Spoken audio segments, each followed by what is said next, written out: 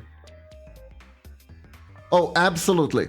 I would recommend the series. This series not only has my seal of approval, it also has my seal of approval as anime you can actually recommend to people who don't really like anime, right? It's not only a great series, it's also normie safe.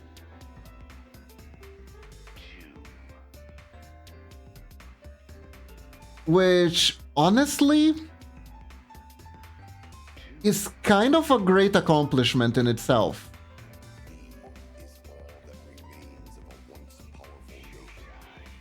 And when you say anime you can't recommend, it's the best to me, bastard. Yeah, absolutely. But also, look, there are good animes that I can't recommend because they are for normies in the normie category. 1, 2, 3, 4, 5, 6, 7, 8, 9. Because normie safe anime is like Death Note. Death Note is a very normie safe anime because it's like it has enough in its own story that it can work for any audience basically. If you like suspense and mystery, you're gonna be fine with Death Note, right? Anime has this thing where a lot of the premises and a lot of the stuff, it's kind of like self-referential. So, for instance, a normie is gonna have a hard time if the anime expects you to know what a tsundere is, you know? Like, it's such a basic concept. Hey, Super Fudge, welcome to the stream. It's such a basic concept, right? Tsundere is such a basic concept for anyone who ever watched an anime before that you can kind of forget. It's kind of weird for someone who has never seen anime in their life. Not playing the horse gacha? Oh, not really. I don't really have a lot of time to play a lot of gachas because I can't really play games on my cell phone. This is something I learned the hard way playing Pokemon Pocket.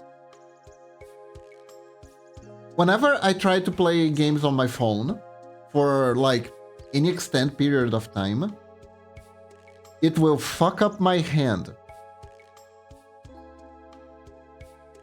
so badly.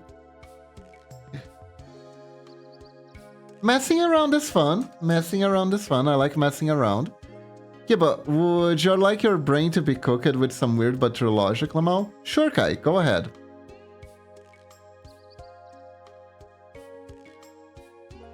So I was like, I wanted to play Pokemon Pocket and I played it for a while.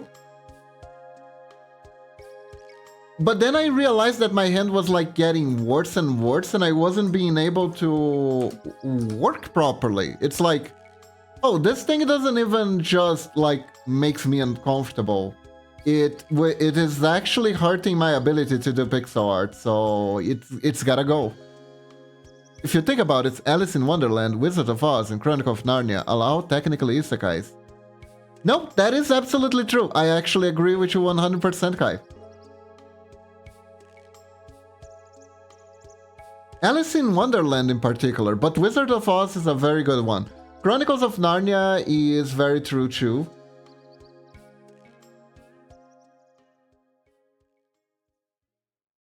I was thinking about isekais the other day, actually.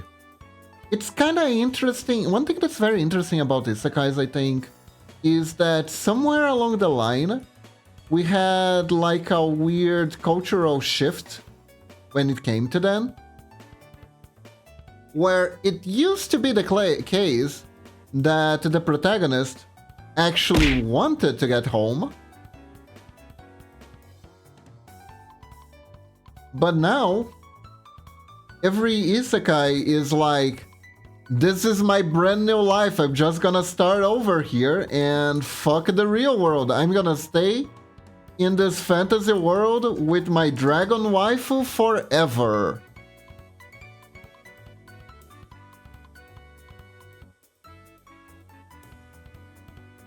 It's no longer about the journey home. It's about just staying in Fantasyland forever. Also, keep a weird-looking anime Crunchyroll has recommended me is Reborn as a Vending Machine. I saw one episode of that. It's slightly above average.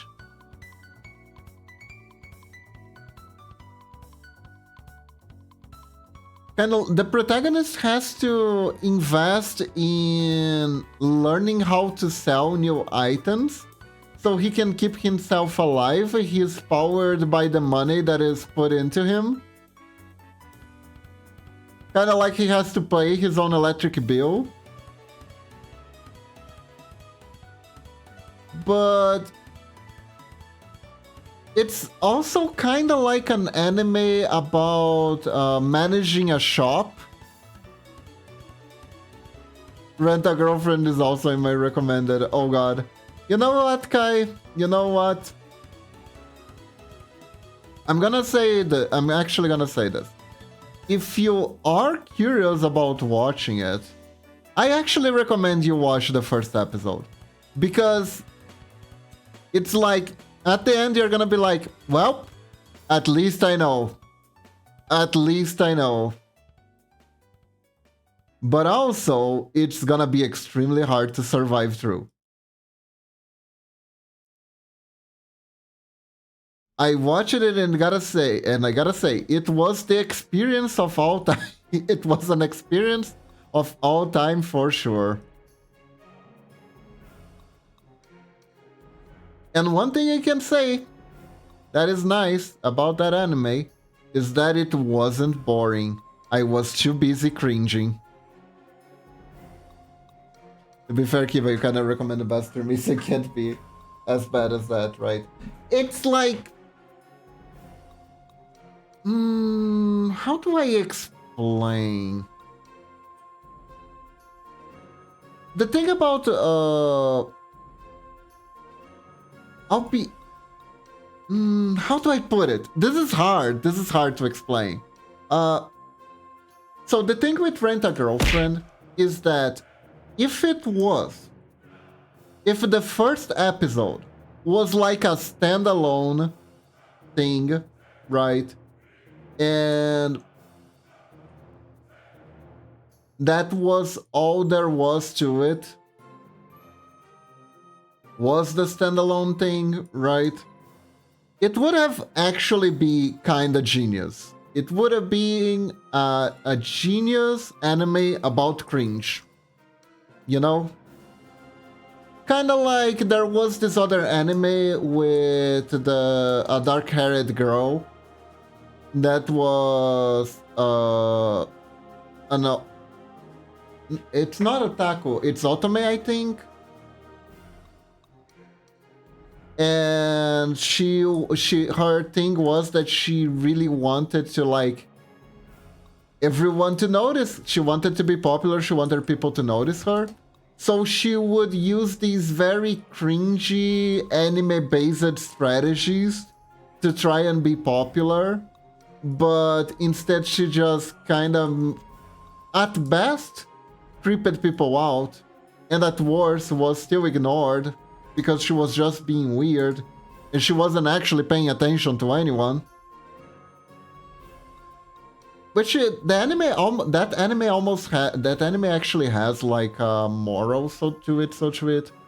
She went down a slippery slope. She did. I knew she went down a path she could never return to when, in order to cultivate an image of herself being cool, she actually cheated in Magic the Gathering against a chubby kid that was like 9 years old. She was going to lose to the 9-year-old, so she pulled a card that was hidden under her sleeve. And apparently she did that every time. And she did that because she wanted to show off to her little cousin. And her little cousin saw the whole thing and was like, wow, so lame. That anime is good though. That anime is it's something Kuroki. Kuroki is something.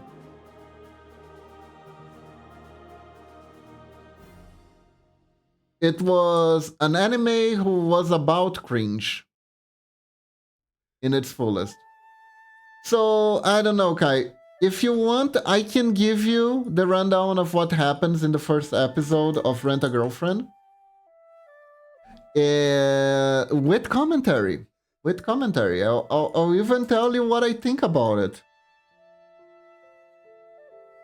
Do you want this, though? Would you like to be blessed with the knowledge of what happens in Rent a Girlfriend, Chapter 1, Episode 1?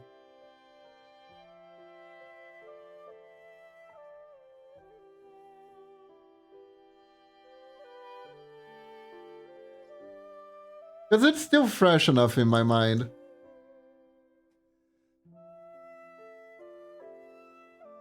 That I can tell what happens. Watch Kai goes completely mute, like pretend he's dead. So he doesn't have to hear. I'll take the bullet and watch the episode right now and get back to you. Alright, good luck with that. Good luck with that.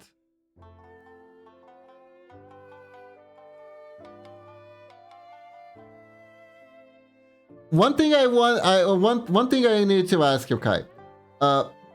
If you can, try to take notes and find a moment where you think the main girl actually falls for the protagonist in the first episode. See if you can find it.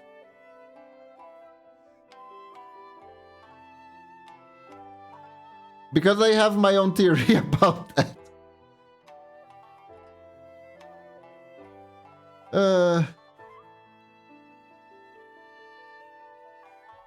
It is definitely an experience of all time.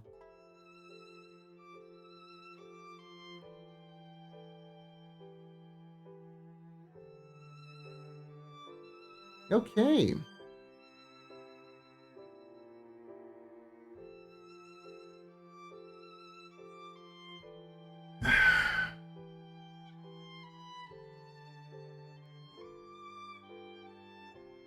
Okay, so we organized the whole mouth. That's pretty good. Oh yeah, now we need to do the mom hair. Put that mom hair in there. Okay, face.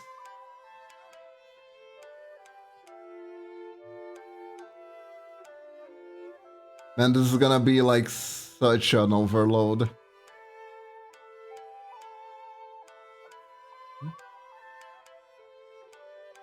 Okay, so I don't need that. Hair, spray mesh. One hair, there we go. One ponytail. The mom hair accessory doesn't change color, so it's fine.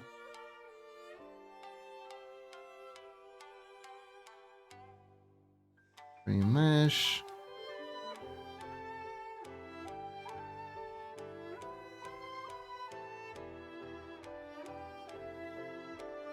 Oh, here we go. Here we go.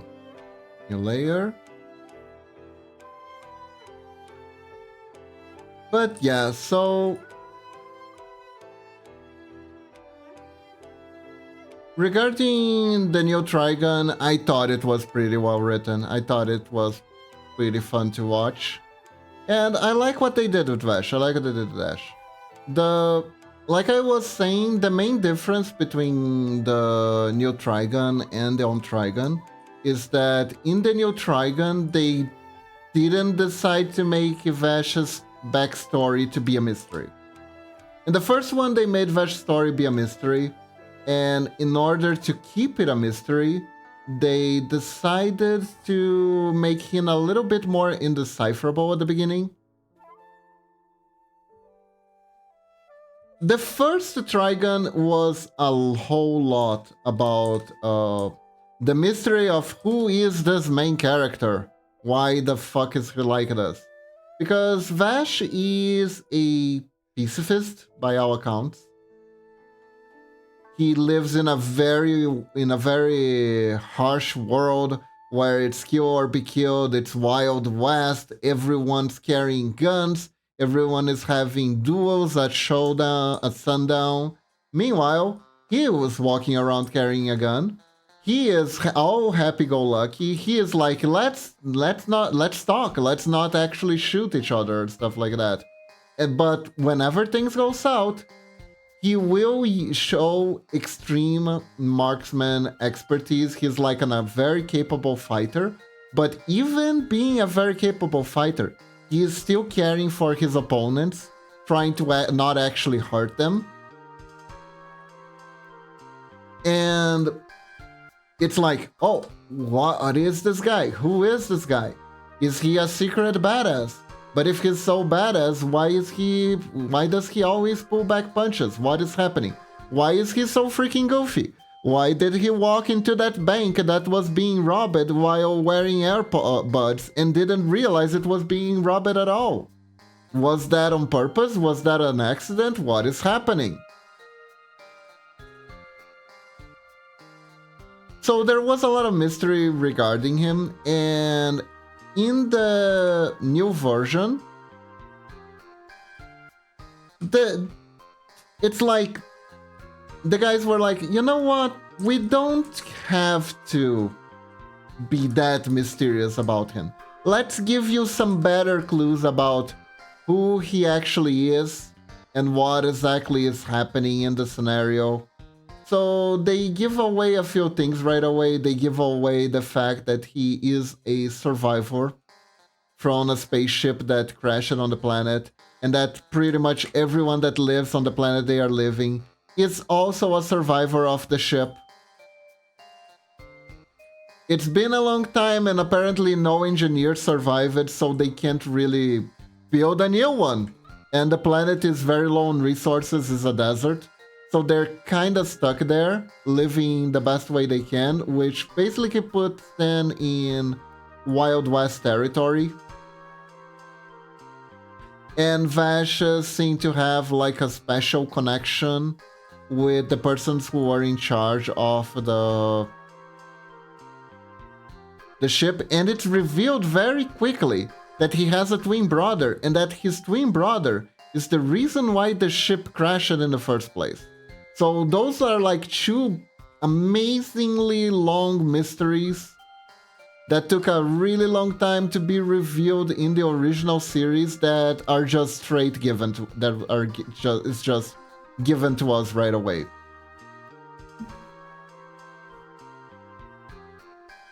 And like, all right, I am actually 100% cool with that. I don't actually mind that at all.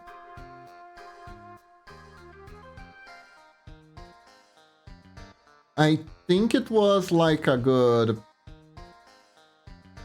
Not gonna say it's a good move or a great move on their part or anything like that, because I don't know. I don't know if it's a good move or not, actually. But it's definitely a decision I can respect. Because it's an old anime. It's a very old anime. So... the spoilers are probably out already, you know?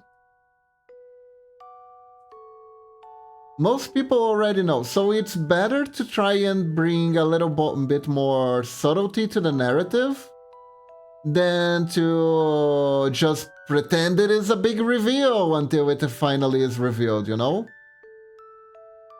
At least I think that's more or less what they were going for. And I'm okay with that, honestly. Overall, I am very okay with that. Basically, instead of having Vash act like a complete buffoon, like they did in the original, he was a little bit annoying to some people. There were people who did not like Vash the Stampede that much. because he felt like too much of a buffoon in the at the beginning. So a lot of people just walked away of the anime actually when it first aired. Now it's considered a classic, but at the time of release, there were a bunch of people who were like, "Nah, fuck this." And I feel like the way they made it would make these people not walk away immediately, because he pretends to act foolishly to the characters who are in front of him. But we as the audience can kind of see that there is more going on than meets the eye. You have hints that his behavior is born out of something else. And they try to portray him more as naive than stupid. He's not stupid at all. He's actually very wise. They clue us in from the beginning that he has a lot of technological knowledge. He is one of the few people on the planet that knows how to repair the energy power plants that help keep people alive, that produce water and resources in this otherwise completely desertic place that they live in.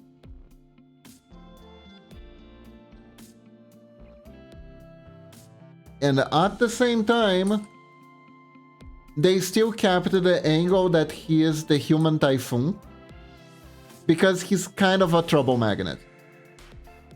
In the anime, at first, they only say that he is a trouble magnet because of he has a bounty on his head that is so impossibly large that whenever he goes through, he just tickles everyone in their greed bones. You know, I was about to say boner. I didn't mean boner, but kinda. I kinda mean boner, but I don't, anyways. Anyways, people get really greedy when he's around, because he's worth a lot of money, and they are living in very harsh times. So it's kind of like, yeah, Vash, you're a cool guy, but can you kind of die for us? We kind of need you dead. I'm sorry. I really wish it didn't come to this, but yeah, we kind of need you to arm point sweater. Arm point sweater R. There we go.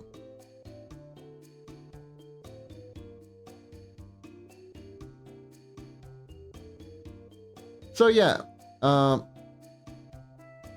and it's pretty much implied that people kind of self-destruct around him because of the bounty. Usually everywhere they go, there's gonna be like bounty hunters. The first anime would even like get a little bit formulaic, because it would be like, Vash is passing by someplace. Bunch of people notice that he is the guy that's being chased and has a high reward. They start shooting everyone.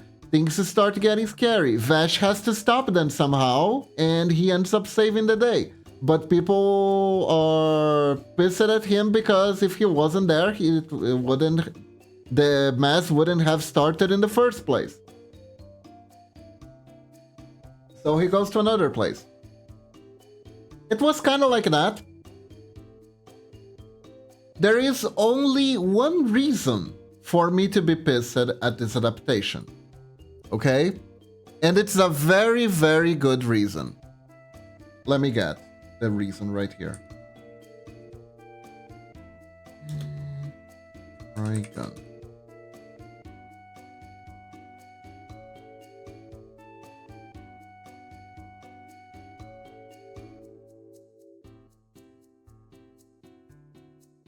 My reason is very simple.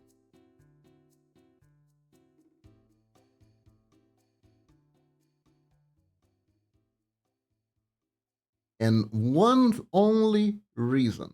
This is my reason for being pissed. She is not in the reboot. She was replaced by a drunken guy. That is... You can't do this to me. You can't do this to me. You took away my giant chain gun wielding sweet girl. You kept the short one, but you replaced my giant chain gun wielding girl with a drunken guy. With a drunken old man who is very grumpy. How could you? How dare you? She was my favorite side character, and you took her from me. God freaking damn it. How could you? Like, I'll be real, the drunken guy is kind of alright. He is very good at exposing stuff for the audience. They reworked the short girl too. Like, in the original, I'll be honest. In the original, the premise of those two didn't make a whole lot of sense. Because basically their whole thing was that they worked for a security company, right? And they were in charge of monitoring Vash the Stampede activities, basically. Because the security company had to cover for any Vash-related incidents with how much of a trouble magnet the guy was. Vash was such a trouble magnet, they had to put a policy relating to Vash the Stampede accident. And this joke goes so far that at one point, they actually are out of a job because the company goes like, actually, we managed to convince the government to just file all Vash the Stampede related incidents as natural disasters, and we don't need to cover him anymore. So you girls don't need to go after him anymore. But there's like this moment where they go after him anyways because they finally understood what was all happening, what he was all about, and that he was actually a nice guy. So they continue to help him regardless. In this one, the new duo, which is the short girl and grumpy old man, they are news people. They're reporters. And they want a new story, and while they're looking for hot news scoops, they accidentally run into Vash.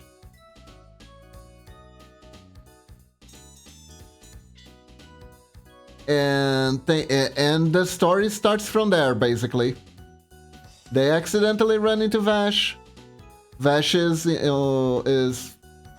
one of his many hijinks. Much ha-has.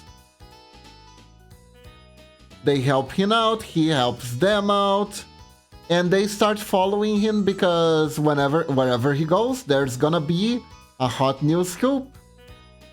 And they're detectives. No, they're not detectives, they are reporters, sorry. But yeah. So the new... much as it pains me that Millie is not in this anymore, the new duo makes more sense. I still say they could have made Millie be there instead of the grumpy old man. Because the short girl has always been like the voice of reason of the duo, right? Like,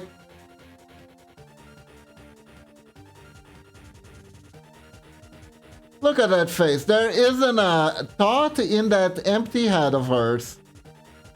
Right?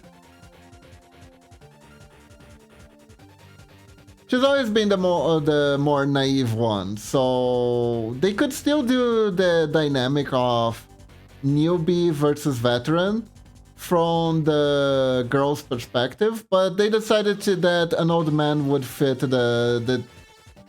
that role better, I guess. Don't necessarily agree, but I see where you were coming from.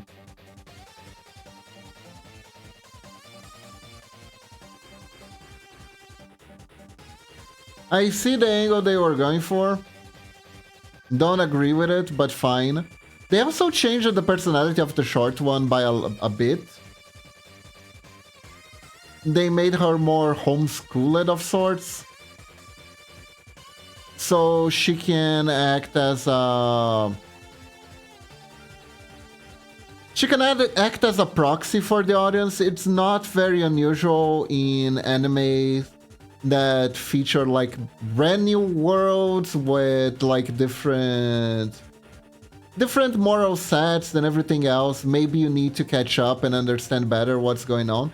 It's nice to have audience proxy in there somewhere. Like with Shaman King, it was Manta, which was a kid that awakened his ability to see ghosts very recently, but he had no idea what a shaman even was. So other characters would have to explain to him what was going on, because every character would know what was going on except him. So in order for the audience to not just be completely left out in the open, they had Manta to be there and listen to exposition. So the exposition could be delivered more...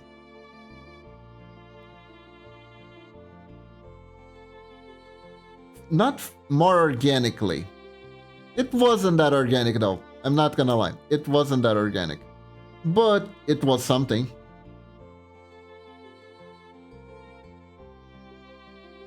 It was something, and I don't need this layer here. Delete that one. Okay. So let me just delete this tree here because it's unnecessary. Same here.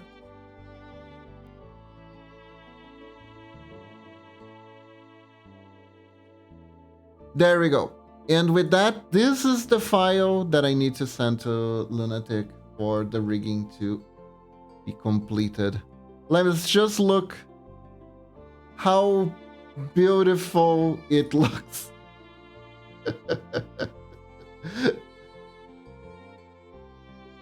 Ah yes, this is what models look like when they're all on top of each other. Look at that eldritch horror. Goddamn.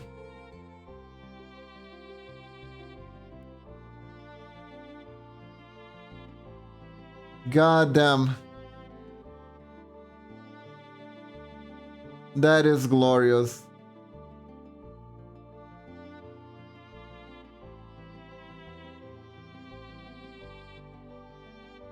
Hold up. Frown. No, it's okay, it's okay. It's from the mouth, it's from the mouth. Yeah, no, it's fine, fine. I was like, did I put eye movement and then deleted it? But no, I didn't. It's fine. Let's drink something. Okay, so this is basically what I needed to do. Now I need to think what I'm gonna do right now. I wish I could work on this thing that Momochi asked me to, but for now it's supposed to be a secret. So what I'm gonna do is...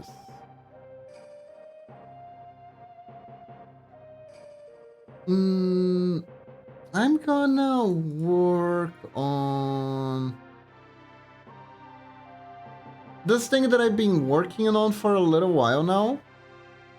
Now where is it? There we go. I've been working on this for a while now. I just been doing like bunch of different positions and like run animations, jumping animations, stuff like that.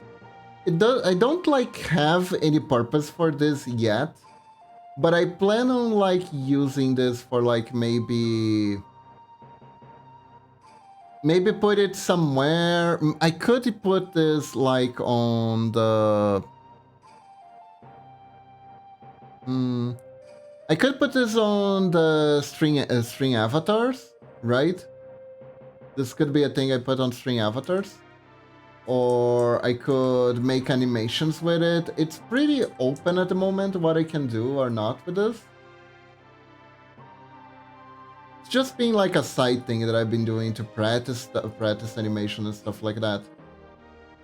Let's see, I did the running, did I do the jumping?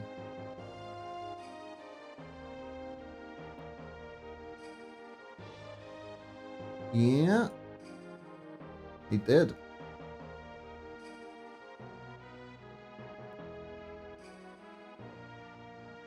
And it even has like a drop kick, nice.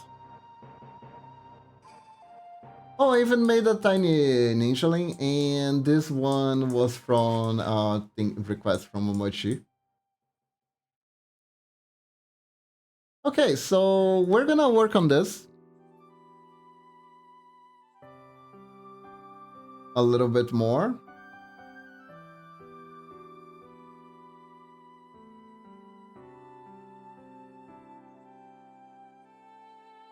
So maybe I'll make an animation of it that kick hitting and a jump back flip after hitting would be cool.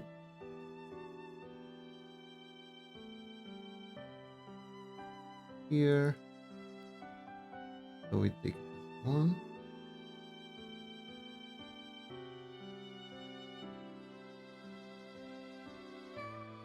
Yeah.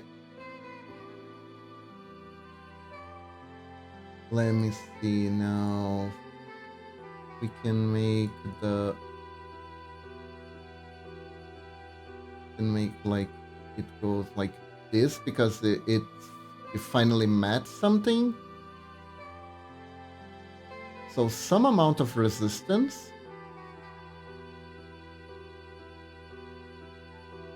Is being met.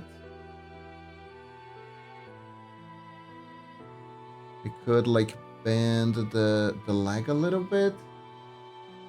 That can work. Welcome back, Kai. Did you actually watch Domestic Girlfriend? Not Domestic Girlfriend. Rent a Girlfriend.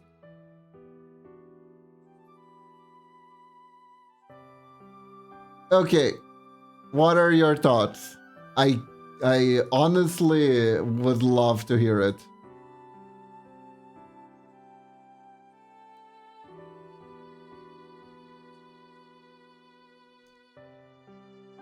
I'd love to hear that. What did you think about the protagonist? It had some laughable moments and I did cringe a lot. Yes. Is it like, it's like, the cringe fest is amazing. There were moments, I shit you not, I wasn't able to look at the screen. I would actually cover my head with a cap I was wearing. Either a cap or I had a blanket with me. So I would cover my head with a blanket when it was too the cringe was too much for me to handle. Honestly, I should have recorded that. It might have been like a react moment or something. Yeah, you kind of have to sometimes feel a screen right at your pillow while watching the thing.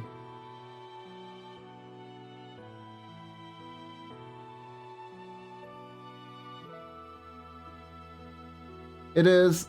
Which one got you the worst? I think the one that like got me the worst was the scene in the hospital.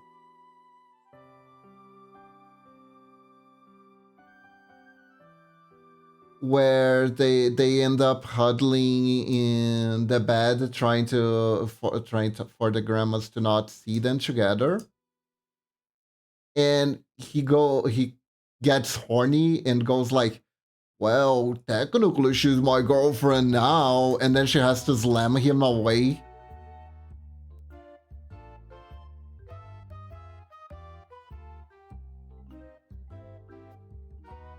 The protagonist is kind of a piece of shit like that. Kind of a piece of shit.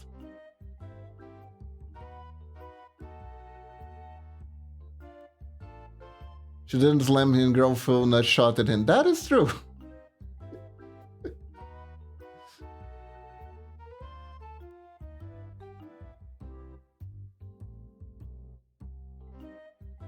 And like, oh god.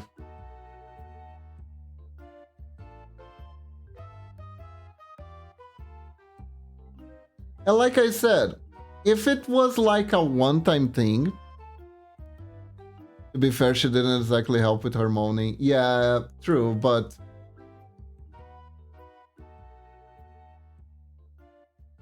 I don't even. It like, I'll be real. The moaning completely I completely filtered the moaning in my head because it's like ecchi anime. It's like it really doesn't mean anything. People give full fellatio when they're trying to eat ice cream and these things. So really, who cares? You know.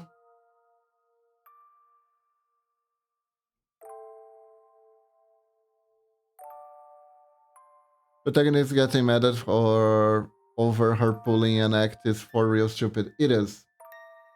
It's like, you do know that you literally hired her to do that. Yeah, it's... You know, I'll be real. Maybe because with VTubing you see more content creation and you hear stories like that. But he kind of was like that one guy who hears an ASMR video of a girl like doing some cutesy roleplay for something, and he like DMs her directly and gets mad because she didn't reply to him. It's like, oh, but you are doing all these suggestive sounds on the internet. Why do you not respond to me directly or stuff like that, you know? I totally feel like the protagonist would be capable of doing that. I feel like that's the brand of the protagonist. That's what I got from this protagonist.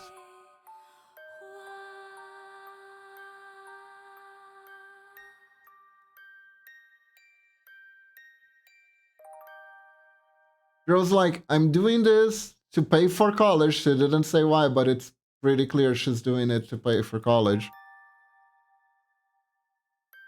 Yeah, no, like, if he was like irredeemable POS, there wouldn't be a story. Like, I think she is supposed to catch some sort of feelings toward him that aren't completely discussed, right? In order for the plot to progress.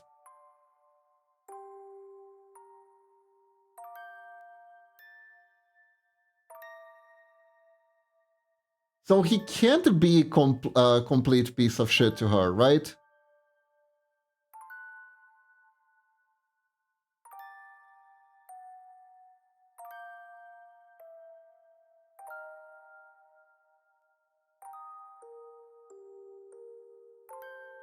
It is very hard to see her falling for him though, which is almost from the end credits. Looks like they live next door to each other. Yeah, it's probably gonna be like this amazing amount of coincidences.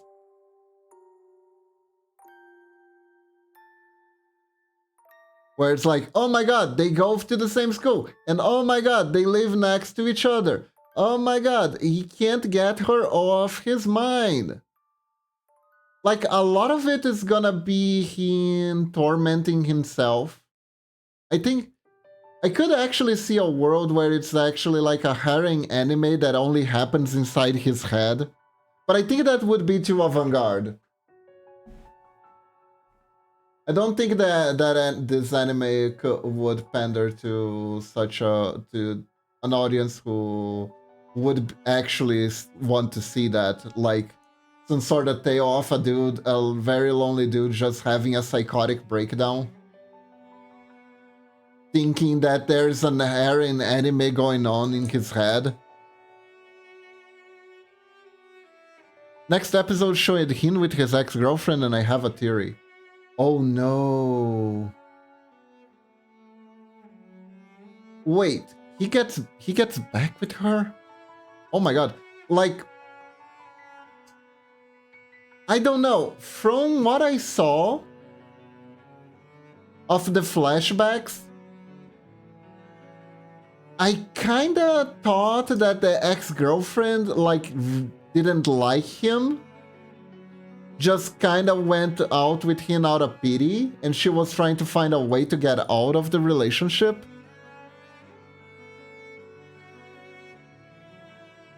I think his ex-girlfriend ran out of money to pay for college, so she jumped at him and joined the rent-a-girlfriend app to pay for college. Oh no. That could be a thing. That could actually be a thing. But I don't know, from the flashback, it kind of felt like she was never really into him, but maybe I'm just projecting. It is a good theory, it does make sense.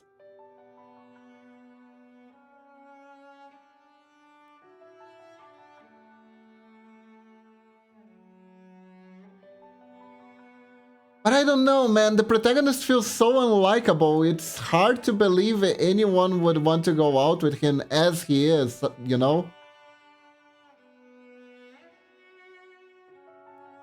In the end credits, she was blushing when meeting him, so I don't know, she might have liked him, who knows.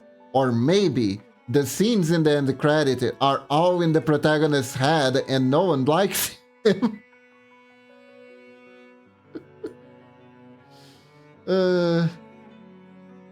Okay, maybe I'm being a bit too harsh here.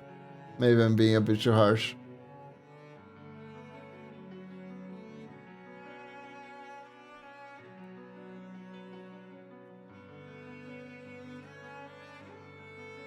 Like, it's really funny that a lot of people are really like mad that in the end they don't get together.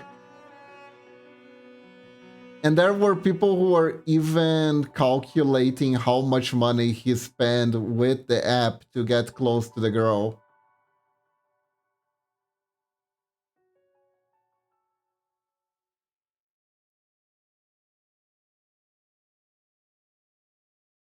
And like,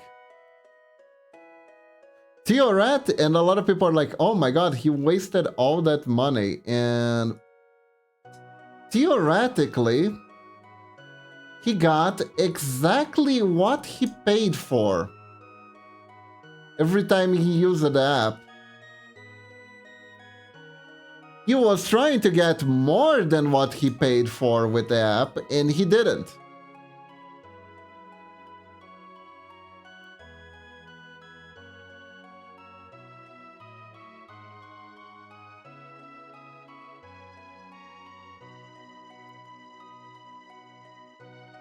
So it is kind of a weird one. It's absolutely a weird one.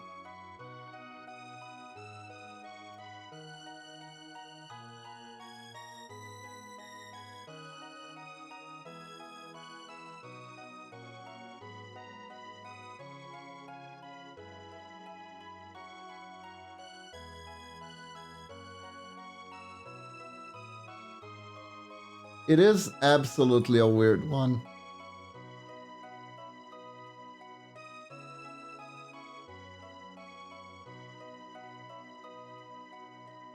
And he definitely feels like the kind of person who would, in a moment of desperation, snuck into a girl's DMs and try to woo her.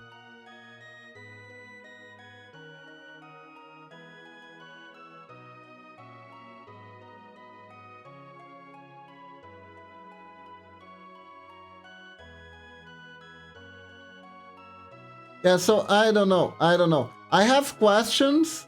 I'm not sure I'm willing to do what it takes to get the answers, you know? Which is watching more.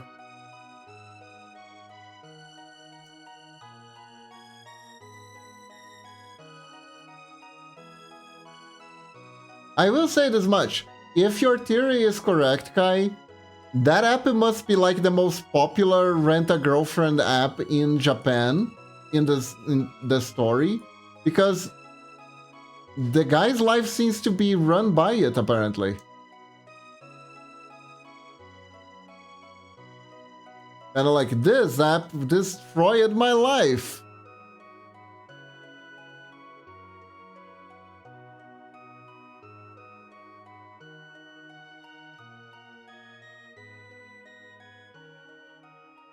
Oh, you know what I can do?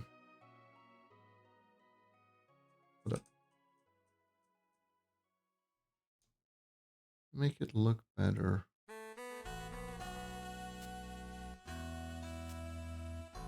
There we go.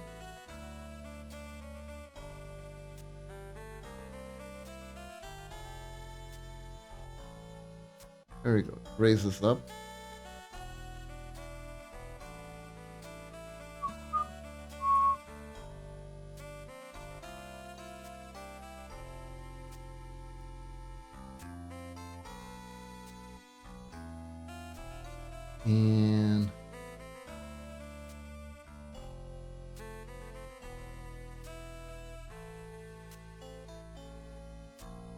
And think from here and do like this, and take advantage of this here, the foot here, but it's gonna be to propel.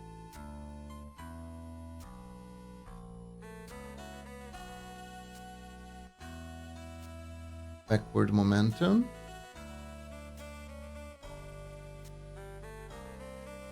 Like this.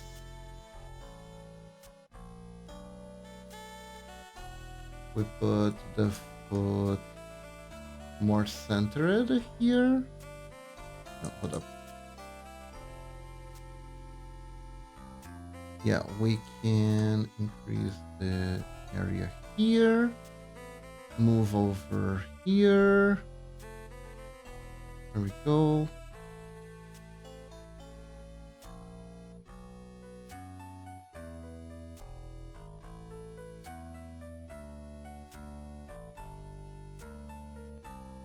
And also, I don't know if you know about this, but the Rent-A-Girlfriend has this meme where apparently the author said that the main girl is his waifu, and he even like rented an apartment where only to draw her with him. So the main meme is that the reason the girl didn't stay with the protagonist at the end is that she left the protagonist to sleep with the author. So in the end, the author cucked the main protagonist of his own manga. He only made the manga.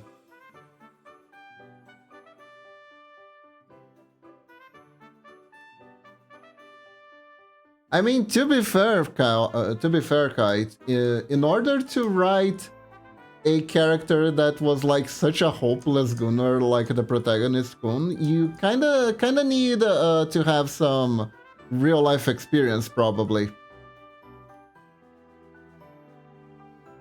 Either dealing with or being one.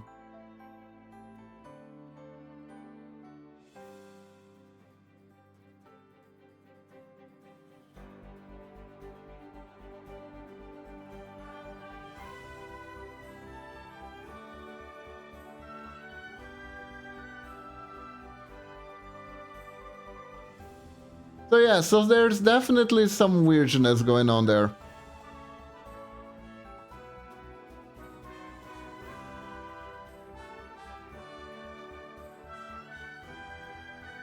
Some people say the author is a masterful troll who pretty much wrote this whole manga just to deliver this ending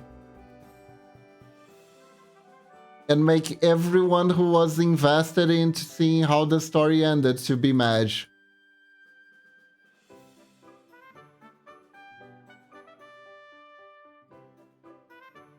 And if that was the case, kudos for the dedication. Good luck getting people invested in any similar story you might write in the future. He's gonna have to live with the M. Shyamalan curse, right?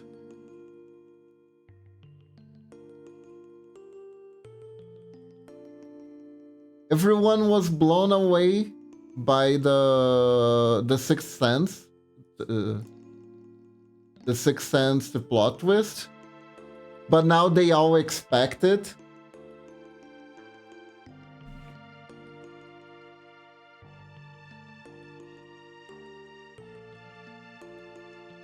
So my guy's gonna have to deliver even bigger and better throw endings. And people are gonna buy his stuff exclusively expecting troll endings. So I don't know where you go from there, but you know.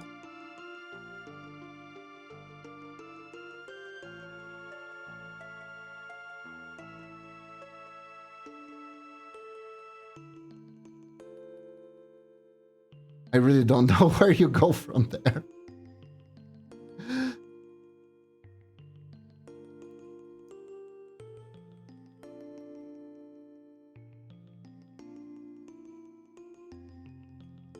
Okay, chat, here's a discussion. Here's a discussion for you all. Would you rent a girlfriend? And for what purpose?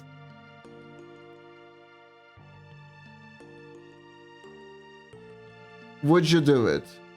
Do you think it would feel weird? Have you ever done anything like this before? Maybe you live in Japan or in a place that has a culture that allows for this sort of thing. You wouldn't rent a girlfriend, Super Fudge? I see, I see.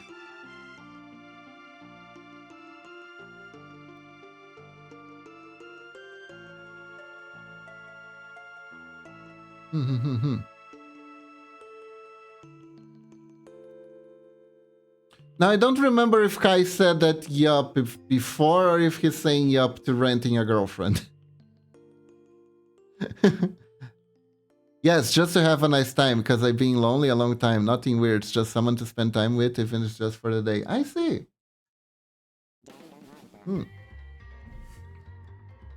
That is cool, that is cool. I hear in Japan you can actually pay for the girlfriends to play Yu-Gi-Oh with you. Did you know that? That is an actual service. And you can actually choose if you want them to go easy on you or if they can go full force. If I'm not mistaken. I think I saw an article about that before.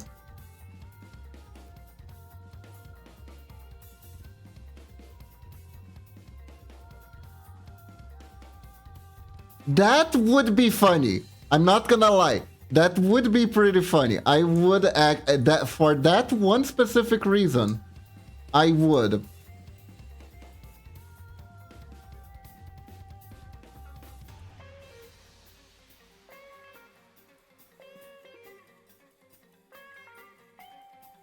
Just to know how try hard the girls can actually get into this. I would love to see that. I would love to see that.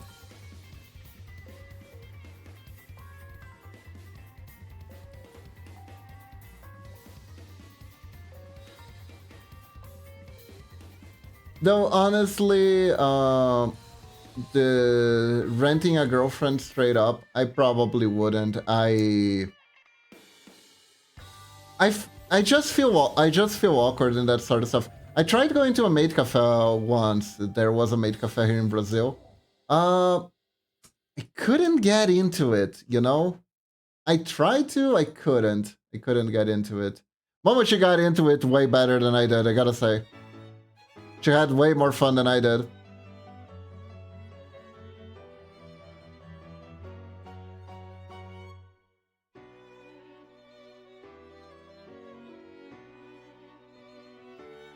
Then again, it was kind of my fault. I picked Kamidere, and it turns out Kamideres are actually pretty mean.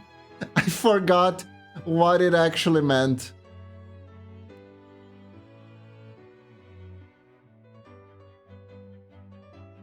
I was just like, Suzumiya was kinda cute. That's a Kamidere, right?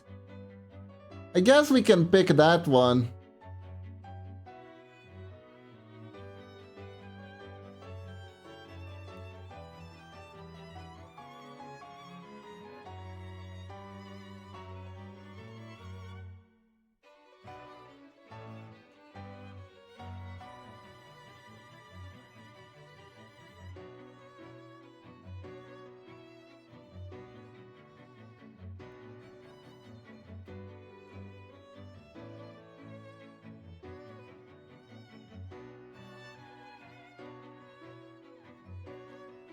Or maybe I'm too old for this shit, but who knows?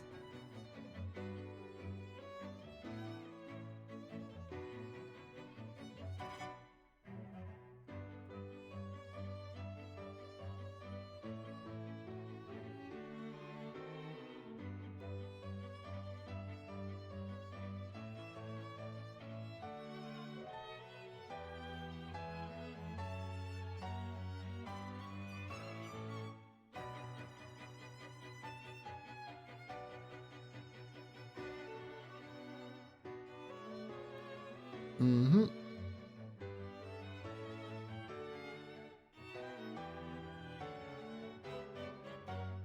Okay, so here...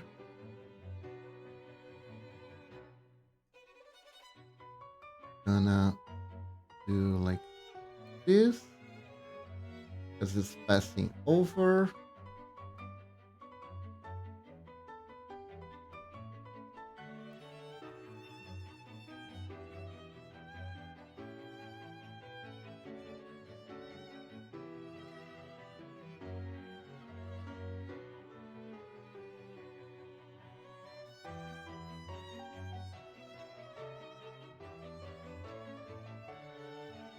There we go.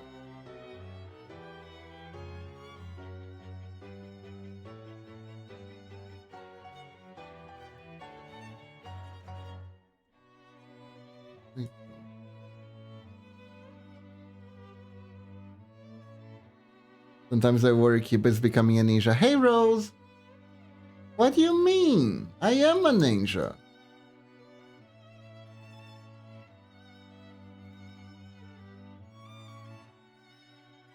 Always been one.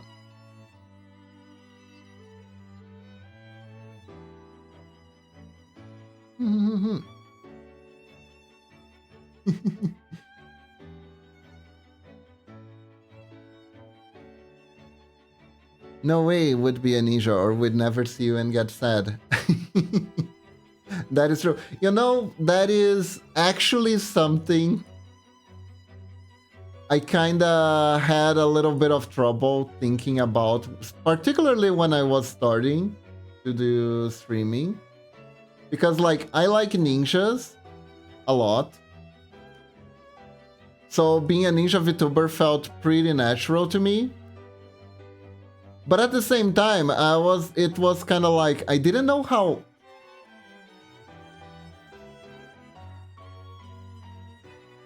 heavy I would get into role-playing. So it would come to question how much of a ninja do I actually need to act, you know? Because theoretically, The closer I act to like a more professional ninja, the worse it is to interact because I would like be very quiet. I would be like a terrible streamer.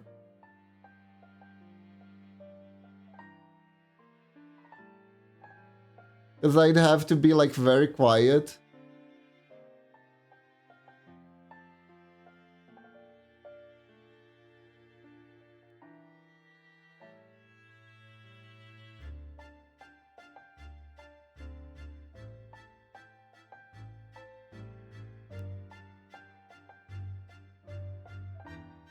Just act like Kiba, they do great streams. Ah, thank you, Rose.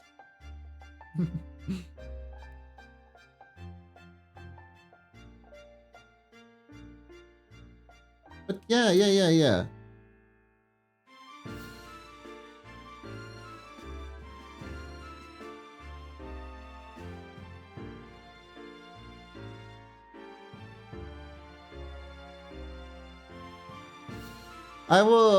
I look up a lot of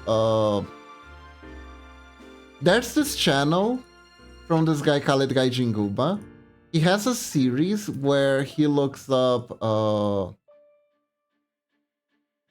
ninjas or be a puppeteer ninja and see the puppet. That is a good suggestion, actually. That is a good suggestion. Man, there are some crazy anime involving puppeteer ninjas. It's not just Naruto. The concept is in a lot of places, actually.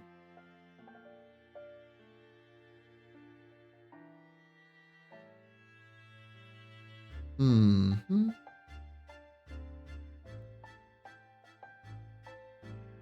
Okay. We're gonna do this.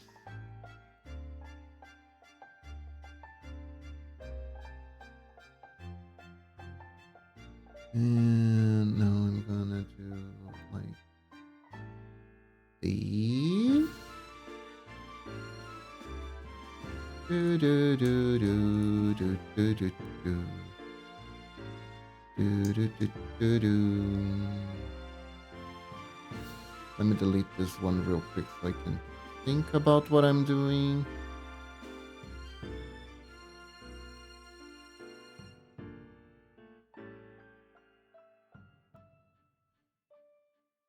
I think we lowered the leg here a little bit.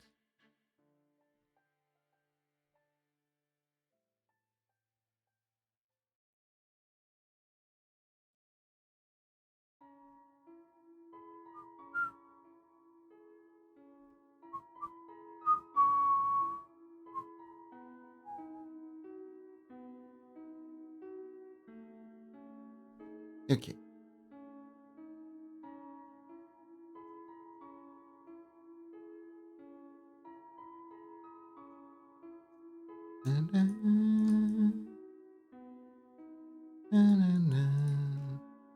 You know what I need to do?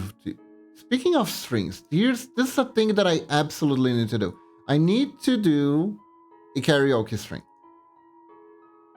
I think it's time. I've been studying singing for like a year now. I think I'm good enough to actually do a karaoke string.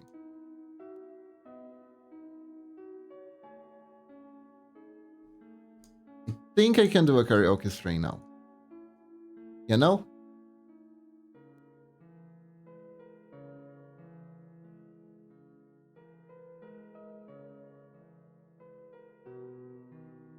I mostly did the...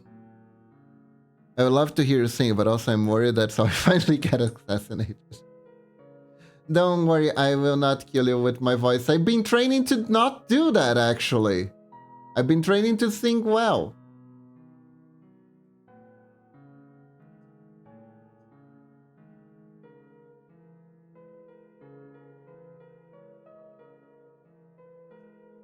Yeah, no?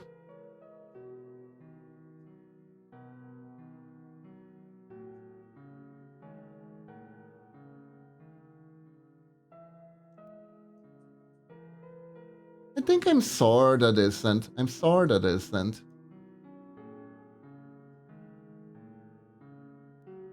I can sing some Guilty Gear songs. I can sing some Metal Gear Rising. You know, Revengeance.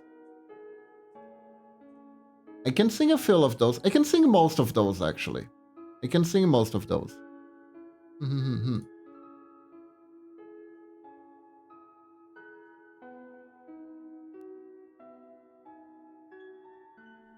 I can also probably do some Sonic ones. Alright.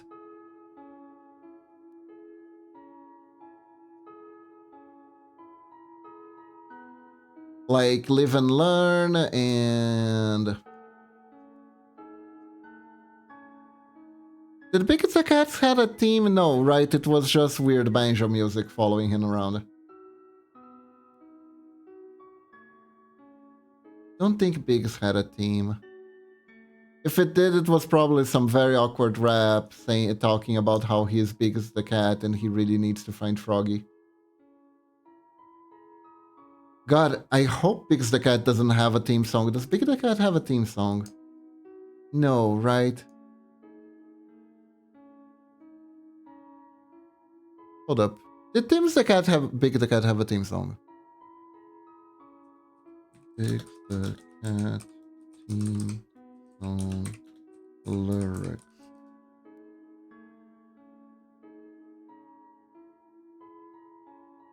There is a music called Lazy Livin'. Oh my god, I don't think I ever heard that. What? Thank you for the follow, Lane Ducks. Welcome to the stream. Thank you. Join the Ninjalings. Hope you're doing good today. Hello, hello. How are you doing today? Thank you. That is a cute emote.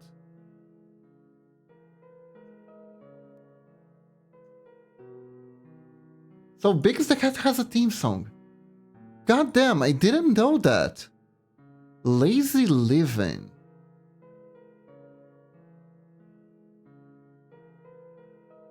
Oh god.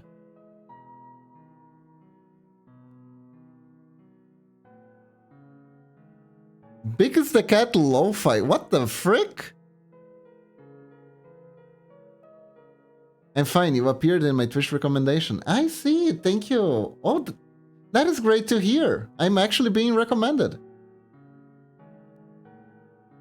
God damn. Because the Cat has a theme song. I am not ready for that. God, sometimes I feel like I'm such a troll. Whenever I'm picking songs to practice in my singing lessons.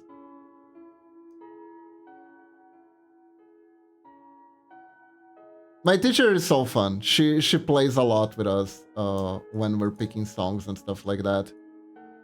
She's a very good teacher. She's a very good teacher. Knows how to make our classes engaging.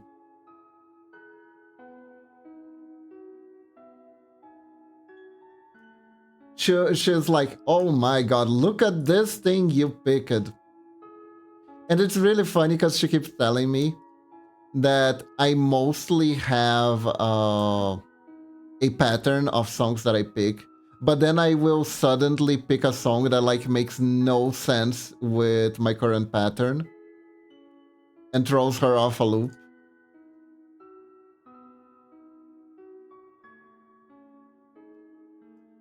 Meanwhile, Momochi tends to pick the songs Momochi picks. They feel like they make more sense.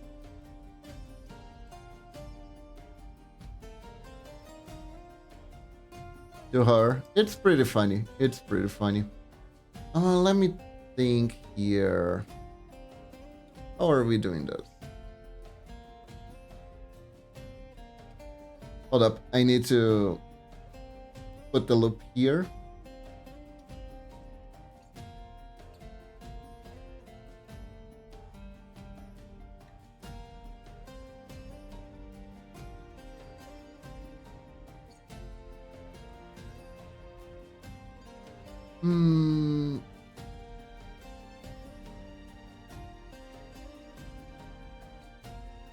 I think... I think I see the issue.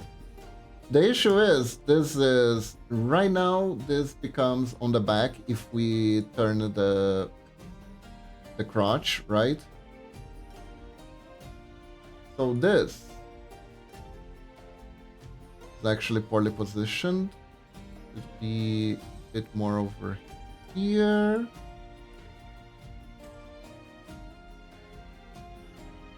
With this a bit more over here, should be a bit lower, right?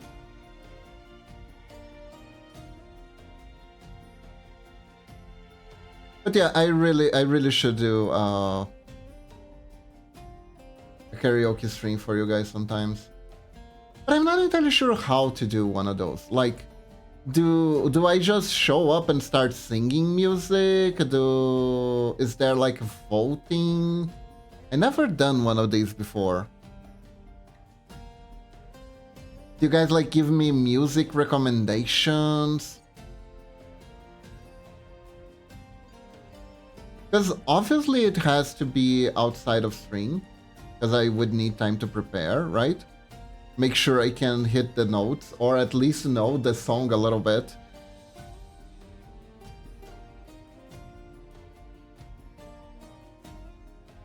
So it's an enjoyable experience and not like a car crash.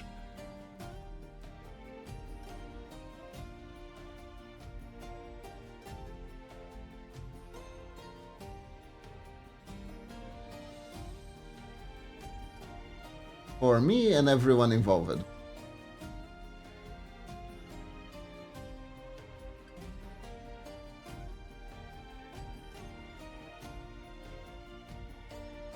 It absolutely could be fun though.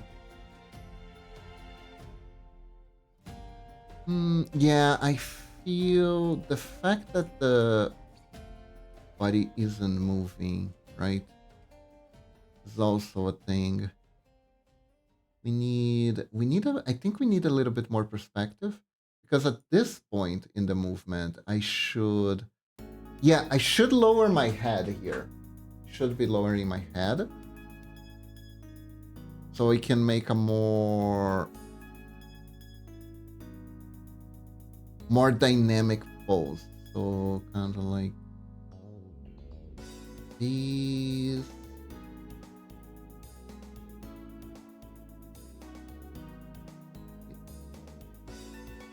And by the way, I do know that theoretically doing things like this is kind of the hardest way to do this sort of thing. There is a much easier way with doing... But since I started this way, I feel like if I shift to the other way, which is the sketch, there would be like too much of an inconsistency with how the animations are played. So I'm sticking to my guns on this one. There we go.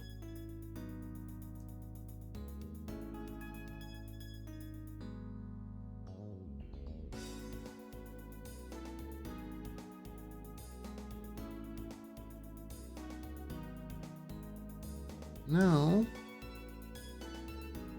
I'm gonna go ahead. And this one. I have so much stuff I want to do with you guys.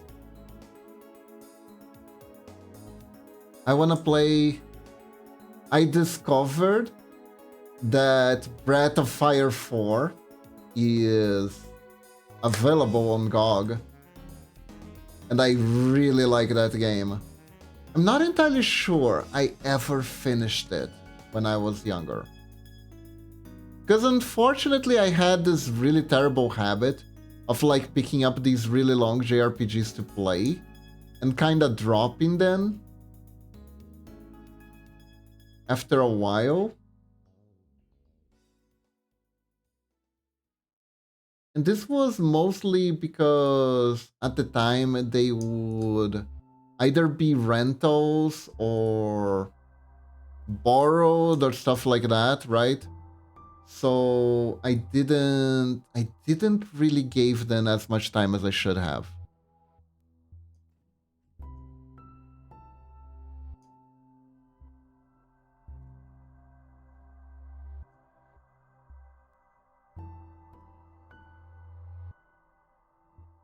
By the way, renting PlayStation 1's disc was like a very felt very stressful because if you risked the disc, you would have to pay. I think rental stores kind of went out of business because of that. Everyone shifted to CDs. Back when it was cartridges, it was like easier to keep than safe while in the hand of a stranger.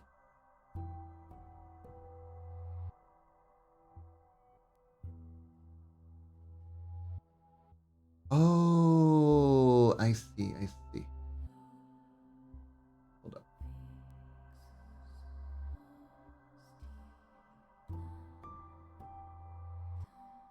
Okay, we're already pushing.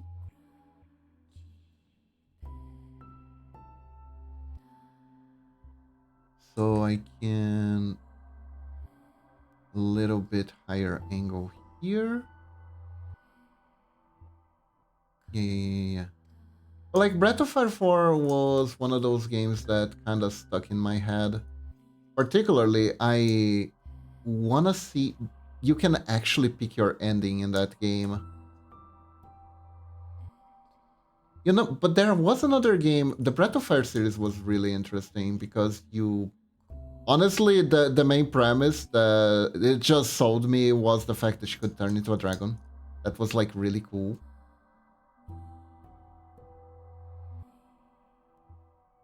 Not gonna lie, playing an RPG where you're the dragon. Gasp. It was cool. It was cool. Maybe I'm a simple person. Maybe I am. But I thought it was cool. It was a cool concept.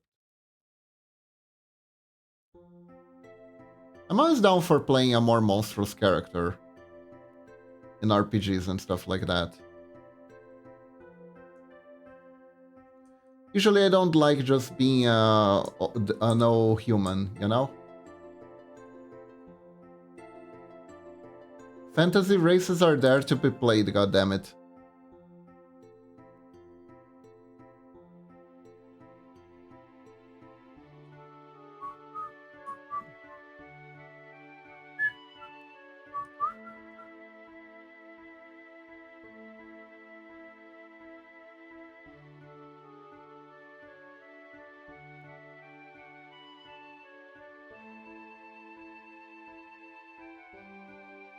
So like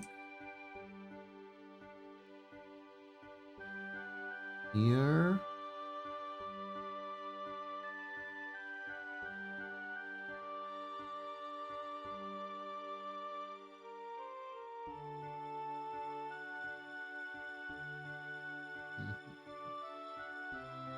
No, hold up.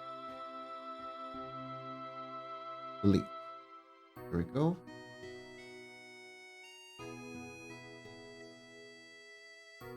But yeah,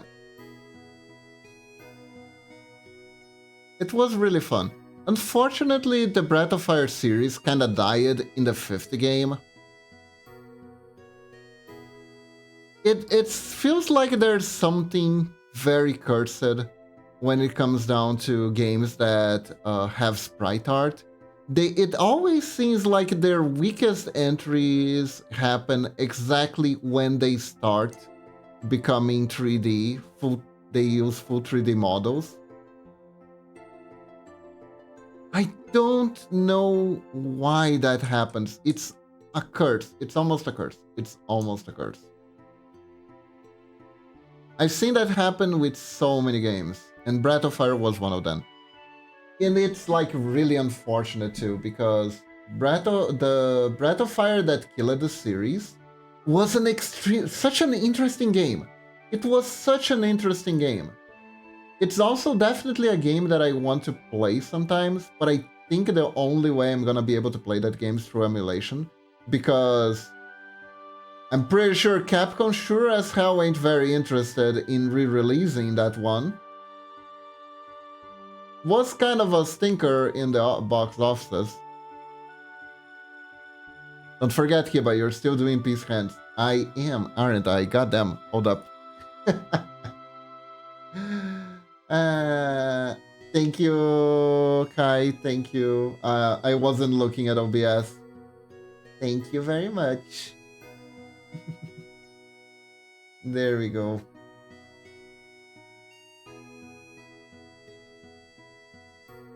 Selfie! Anyways.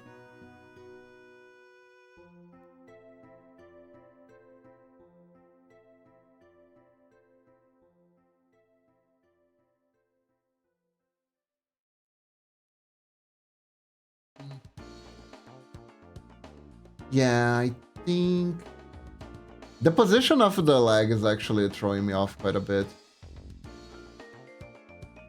I think I still need... But like the fifth game of the series was called Dragoon Quartet. And it was so innovative. It was so different. It was so experimental. It sucked so much. But it was also very innovative and experimental. So basically, check this out, check this out.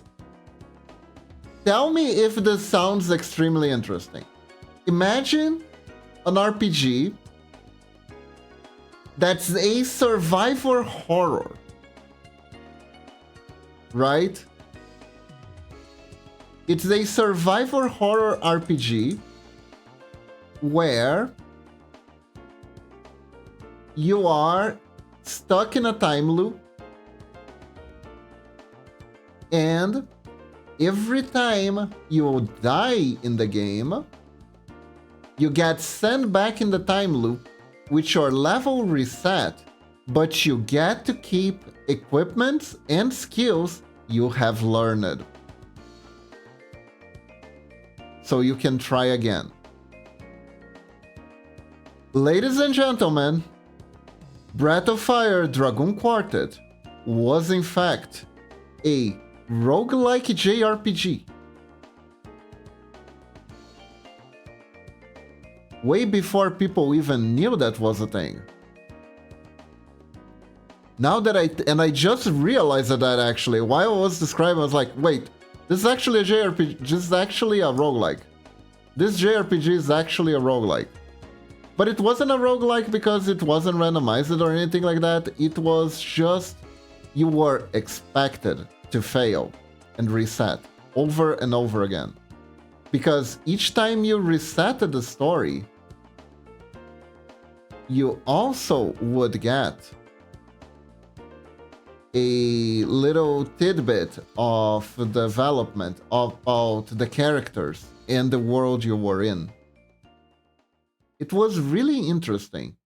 Like, whenever a scene that you've already gone through would play out for another time, something extra, something you didn't know would be revealed.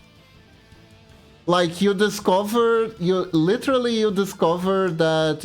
your best friend that becomes your nemesis was heavily beaten by his own father and victim of... because his father thought he was ashamed to the family name or something like that. You didn't have this information before, you have it now. What you're gonna do with that? I don't know, but you have it. You know why he became so obsessed and maniacal with you. And the whole story is centered around you trying to get to the surface world. You're like underground. And there's all these obstacles in the way, and there's like this shady organization. They're like, this kid must never reach the light with that girl, and stuff like that. And you awaken the power of the dragon gene.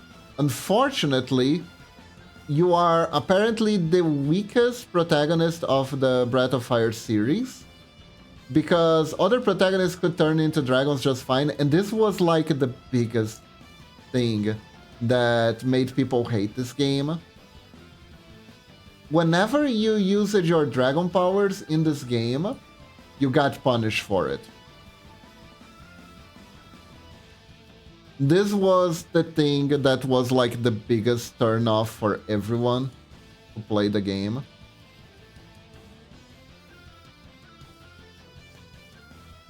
Basically, the name of the game is Breath of Fire. The main selling point of the game is that you are gonna breathe fire. You're gonna be a dragon boy. You're gonna turn into a dragon, right? But the game would turn around and be like, yeah, but whenever you turn into a dragon, by the way, you're dying. Turning into a dragon kills you slowly, is what this game did.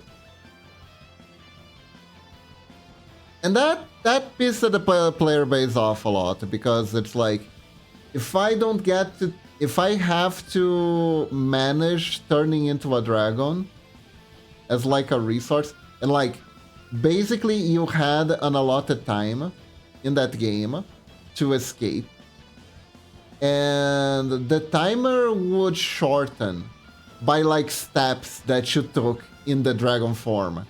And if you used your breath attack, it would actually take so much of your time, or your remaining time. You would like channel your life force into damage. And you could actually end an entire run by using your breath attack once if you didn't like know how to handle the power properly. So people got pissed about that. The whole series got discontinued because apparently if a single game isn't successful, Capcom's like, we're gonna exit anyways. And they started working on Dragon Dogma instead, but Dragon Dogma also had several issues as a game.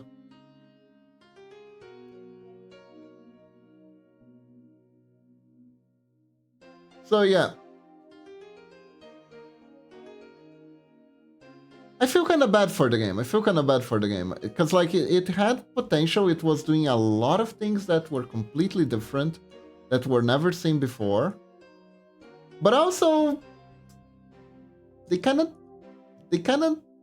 it was a little bit unpolished in a sense. It wasn't polished, and people didn't really give it too much, and I can't really blame people who didn't want to give it a fair try, because yeah, it did suck that you couldn't turn into a dragon without dying in the game whose whole purpose is that you can turn into a dragon. You kind of collect the dragon gene. In the other games, you would collect the dragon genes like you would be collecting Pokemon. And you would be like collecting different dragon forms that you could turn into. So you could get like some cool dragons and some extra special skills and stuff like that. It was tons of fun.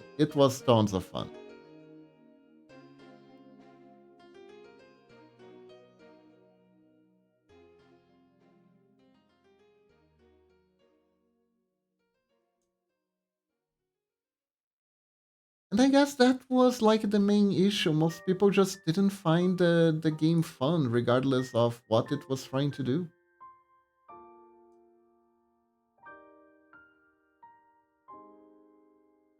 And honestly, I kind of remember fondly of all the interesting gimmicks the game was trying to do. But I probably don't think the game is fun either. It's kind of one of the reasons I really wanted to play it, you know? Because after all this time, was I being whiny, or was the game actually not fun, you know?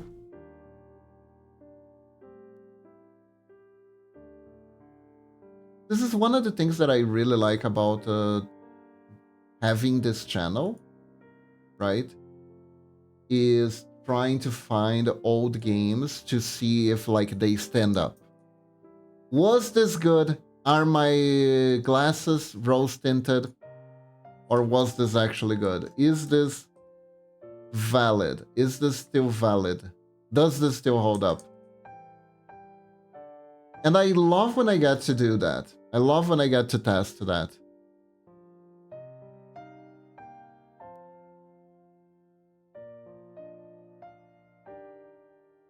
I feel like I'm pitting my current me against my past me and being like, all right, let's see if my taste was shit or not.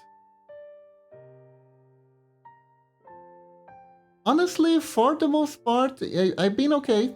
I've been okay. Uh, I think there have been instances where I got disappointed with the game that I thought was like really good in the past. But overall we've been okay. Like Suikoden 2 has been like an amazing experience so far. Re-experiencing Suikoden 2, the remaster. No, absolutely no regrets there so far. Okay, so there were some annoying mechanics and stuff like that, but the overall experience is pretty good. The overall experience, I think it's worth it. Like the bullshit that I have to go through sometimes with like recruiting the characters and stuff.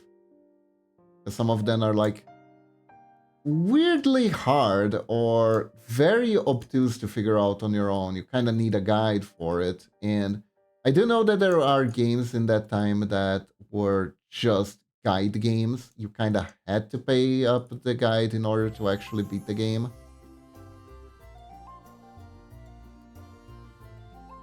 So that's some unfortunate things, but overall, I've been having a blast playing older games in the channel. So let's see how we're doing here.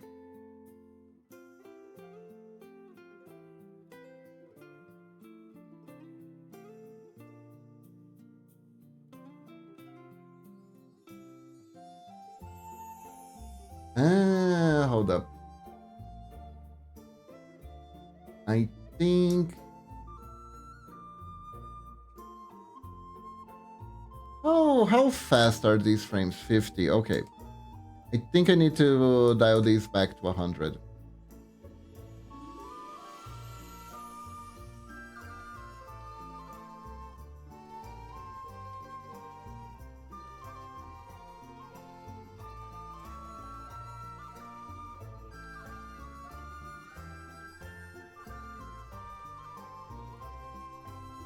Yeah, I think this one can be 50 though. This is the crash one.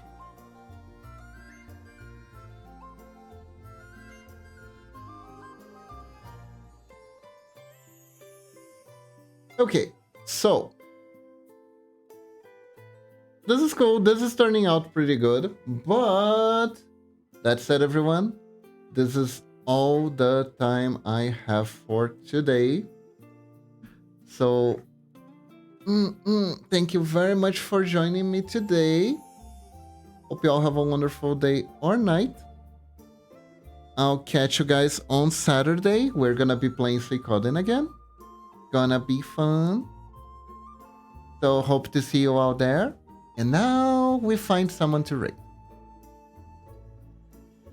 Yeah, thank you for joining, Super Fudge. Take care too. Let's see.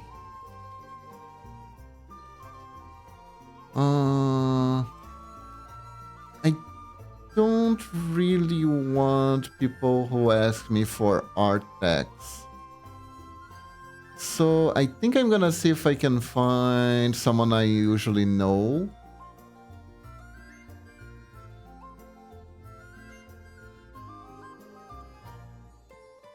And we can go from there.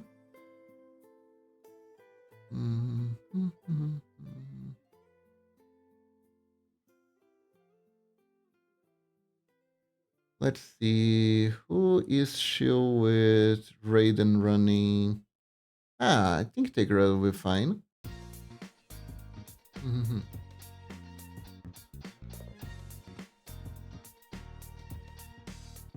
There you go. So, everyone, thank you very much for joining me. I hope you all have a wonderful day or night. Stay awesome, and I'll catch you guys next time, okay?